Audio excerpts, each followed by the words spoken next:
With the increased costs of gas, food, and campground fees, camping is more expensive than ever before. If you're like us, you want to save money wherever you can. Today, we're sharing 9 tips to help you save money while RVing. Over the last few years, camping has really gained popularity, and we've noticed that campground fees have gone up quite a bit. What used to be a low-cost vacation can often cost as much as a resort, but it doesn't have to be that expensive. If you're trying to vacation in your RV on a budget, or if, like us, you're trying to keep costs down so you can afford to travel and live full-time, then this video is for you. Our first few money-saving tips relate to the cost of camping itself. First, Boondock. There are many free-use camp areas, Crown Land, BLM, Plus lands, etc. These public lands often allow people to camp for 2 weeks at a time before being required to leave the location. And at some places, you're allowed to stay for months on end. You can't beat free camping. One of the downfalls of this type of camping is not being able to reserve your spot. These are first-come, first-served sites. Also, you need to scope out the way into some of these areas, as some of them have rough roads and tight camping spots. Although others are roomy and easy to access, you just have to do a little research first. There are many great apps available to help you find some of these gems, such as Campendium. And many other campers have reviews up to let you know how large of a camper could fit and whether the roads are easily accessible. Camping for free is a spectacular way to save money while RVing. And some of the places we've boondocked at have had spectacular views and been amazing places to stay. You may want to check out our first ever boondocking experience in this video. Sometimes you also might have long travel days. I know when we've driven all day long and intend to just sleep and get up early in the morning to drive again, we aren't looking for all the amenities that a campground would offer. We're just looking for a place to park while we get some shut-eye in the RV before we hit the road again. Luckily, there are many places that offer just that. Many Walmarts, Cracker Barrels, Bass Pro Shops, some truck stops and rest areas offer a place to park and sleep for the night before moving on. Now, there are some guidelines to this. It's protocol to contact the store manager and confirm that it's okay to do so. And it's good to use the store while you're there as a thank you, whether it's purchasing supplies or a meal. Also, it's customary to keep slides in and your vehicle attached. This isn't the kind of place where you set up lawn chairs and build a fire. Even if you aren't boondocking in a public land area, you can save money if you boondock or dry camp at a campground. Full hookup sites are always the most expensive. Water and electric sites also cost more than a site with no services at all. Sometimes a lot more. If you save $10 a night, that's $140 in savings on a 2-week vacation. That might just cover your cost of gas to get to and from your location. Number 2, Moochdock.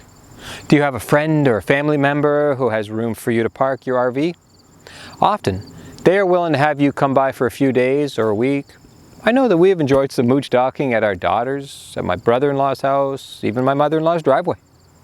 Even though it's called mooch-docking, don't be a mooch. Chip in with some work around the property, take them out for dinner, or give them some cash toward any electricity that you may use if they provide you with a hookup. Whether boondocking or mooch-docking, leave your parking area as clean or cleaner than when you arrived. Number 3, Harvest Hosts or Boondockers Welcome. These memberships do come with a yearly fee, but can quickly pay for themselves as you travel. There are locations across the country where you can camp for a night or 2 along your route. Once again, it's customary to buy some of their wares while you're there to support their business. But how nice is that to have, say, a bottle of wine while you're camping for the evening under the stars next to a vineyard? 4, memberships. Thousand Trails is probably one of the most well-known camping memberships out there. You have to purchase the membership, and then you can camp for free at participating locations. There are different levels of membership with different perks and restrictions with each.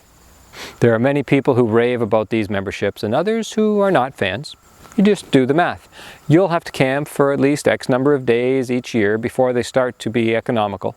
So calculate whether it is feasible for you. There are other memberships that can give you discounts on your camping fees. Good Sam, CAA, AAA, Passport America, and many more. If you notice a campground that you like participates in one of these, it could be worth signing up just to get the discount. Often the discount pays for the membership on the very first use. Number 5, monthly stay versus 1 week. Many campgrounds offer a daily, weekly, and monthly rate, and seasonal rates. If you intend to stay for a longer period of time, this can often save you quite a bit of cash. For example, Campground ABC offers a nightly rate of $50 for a full hookup site. There's no weekly rate, but if you stay for a month, this drops down to $1,200 a month, or $40 a night. If you stay for the season, which in this case happens to be 5 months long, then it's $2,800, or less than $19 per night. At most seasonal campgrounds, this fee also allows you to leave your camper here all winter long. This can save you money for winter storage fees too.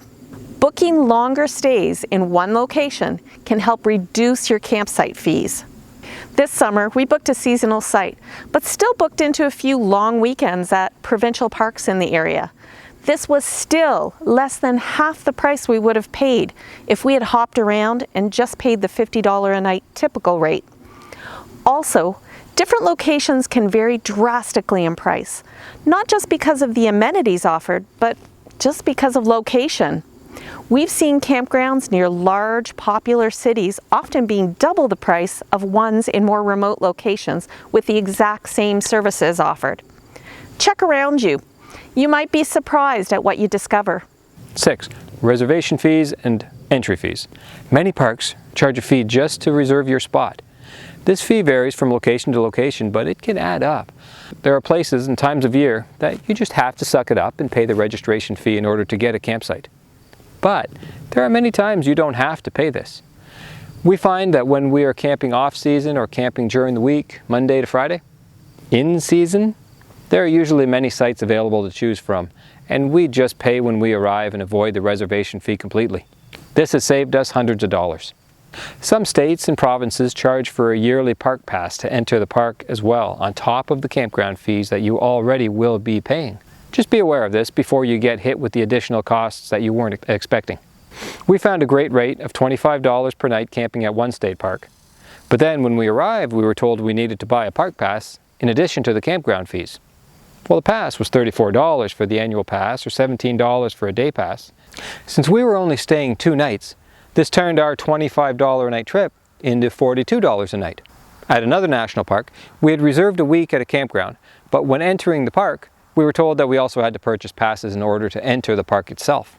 Now, since we were staying 7 nights there, it was an additional $10.50 per adult per day, adding up to another $147 on top of the initial $240 camping fees. Ouch! Be aware. Ask if there are additional entry fees so you don't get blindsided by a budget-busting expense that you weren't prepared for. Number 7, work camping. If you're interested in trading some of your time for free camping, many campgrounds hire seasonal workers to run and maintain their park. For 10 to 20 hours of work per week, they'll usually give you a free full hookup campsite and often free Wi-Fi, laundry, and other perks. Many offer additional wages if you wish to work for more hours too. A couple of other ways we save money while traveling. Number 8, eat at home, not at a restaurant. And when you do eat at restaurants, eat cheaply. Now, don't get me wrong, we go out to restaurants, but we do go out to them sparingly. Why? It's easy to spend $50 to $75 for dinner and drinks for 2 at a nice restaurant, but we can fill our cupboards and fridge with a whole week's worth of food for 2 people for $75. 1 meal versus 21 meals, you do the math. When we do go out to a restaurant, we try to do it economically as well. Water with lemon versus a $3.50 soda pop or a $10 alcoholic drink.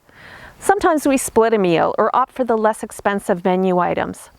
Restaurants are great, but if you are looking to keep your costs down, making your own meals at your campsite, it really is the way to do it. Same thing with treats. 1 double scoop ice cream cone may cost $6, or you could purchase a whole tub of ice cream that feeds everyone for the same $6. 9. Utilize some free activities. Some of these are obvious, like hiking, canoeing, etc. Some not so obvious, as free days at museums, for example. When we were in Minneapolis, they had free admission to the art gallery day. and we enjoyed doing something that we wouldn't have normally done. Look for free or low-cost activities in your area, and you might be surprised what's available. RVing can be very expensive or not very expensive, depending on how you like to do it. You decide. For us, we couldn't be living this lifestyle in this time in our lives if we didn't do it a little bit more economically. And we feel that it is worth it to cut out some costs in order to live this amazing life of traveling now. We'd love to hear some of your cost-cutting tips and tricks. Feel free to share them in the comment section below. And don't forget to hit that subscribe button. Until next time, we look forward to seeing you on the road. Check out some of our other videos and subscribe to our channel. New content will be posted weekly.